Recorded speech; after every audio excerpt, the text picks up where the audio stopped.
বাইরে এত রোদ্দুর, মাঝে মাঝে কিন্তু মেঘ করে বৃষ্টি হচ্ছে, আর যখন রোদ্দুরটা দিচ্ছে এত তেজ রোদ্দুরে, মানে কী বলবো। তো আমার এই জানলাটা দিয়ে প্রচণ্ড রোদ আসছিল, তার জন্য জানলাটা দিয়ে দিয়েছিলাম বাইরে। তো এখন ত্রিপল টাঙিয়ে দিয়েছে। তো দেখো বাইরেটা, বুঝতে পারছি না জানলা। তো এই ত্রিপল টাঙিয়ে দিয়েছে বলে রোদ্দুরটা আসা বন্ধ হলো।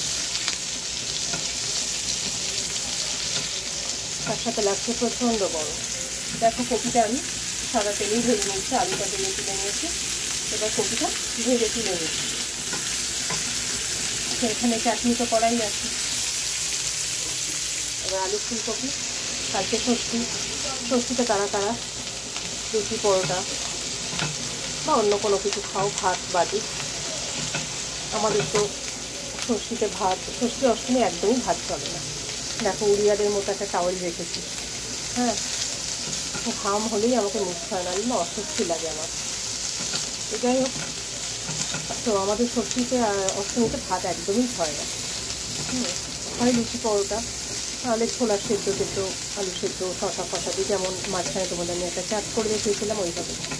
এখন তার পেঁয়াজ চলবে না, পেঁয়াজ ঢুকবে না, তো নিরামিষভাবে আর কি সব কিছু শশা আলু টমেটো ফমেটো এই সমস্ত দিয়ে একটা খাওয়া যায়। তো কালকে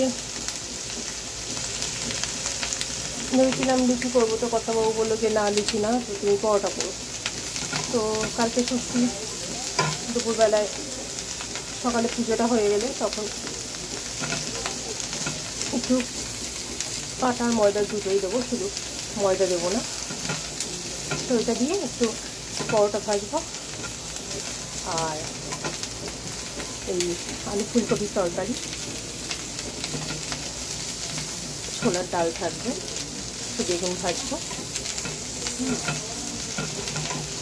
আবার অষ্টমীর দিনও, অষ্টমীর দিন অবশ্য বাড়িতে রান্না হবে, সেদিনকে নিরামিষই হবে রান্না। তো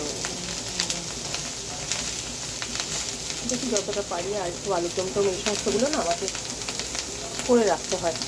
তো ওটা হয়তো সপ্তমীর দিনও করতে পারি, কিংবা কালকেও করতে পারি বিকেলের দিকে। নাহলে হয়তো হট করে কেউ চলে এলো, তখন একটু করা যায়। নাহলে আমি তো সেরকমভাবে কিছুই করে উঠতে পারি না, মানে আমি যার জন্যে কাউকে বলিও না আসতে। কেননা পুরো টাইমটা আমি যেহেতু এতদিন ছেলে যখন ছোটো ছিল, তো হাজব্যান্ডই সব করতে ছিল, আমাকে বলতো তুমি ওখানে চলে যাও পুজোর দিকে। তো কাজে এদেরকে আমার দেখতেই হতো না, সব ওই করতো। এখনও তাই মোটামুটি ওদের সাথে আমার যেন পুজো করার দিন বাবা ছেলের সাথে কোনো সম্পর্কই থাকে না। বুঝতে পারছি তাহলে আমি লক্ষ্মীকে আসতে বলবো, তাদের আমি আপ্যায়নটা কী করে করি বলো। যার জন্য আমি কাউকেই কিছু বলি না আসার জন্য, কারণ আমি নিজে যত্ন করতে পারবো না কাউকে। হ্যাঁ, আর কেউ বাড়িতে এলে তাকে যত্ন না করলে সেটাও খারাপ দেখায়, সেই হিসাবে আমি কাউকে বলতে পারি না। এবার আমার দু একজন বন্ধু বান্ধব তারা আসে, তারা জানে আমার সিচুয়েশান কী।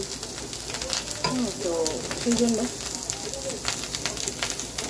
তারা নিজেদের মতনই আসে, এসে সব কিছু। এক সময় তো আমি তাদেরকে বলি তোরা একটুখানি রান্না কর, তাহলে আমার একটু খাওয়া হবে।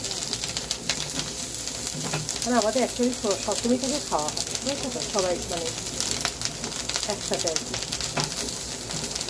তো বাকি এই কটা দিন ওদিকেও করো, ষষ্ঠী পর্যন্ত ওদিকেও করো, একদিন হিমশিম খেয়ে যায় এই আর কি। কপিটা দেখো ভাজা হয়ে গেছে মোটামুটি। এবার আমি কপিটা তুলে নেব।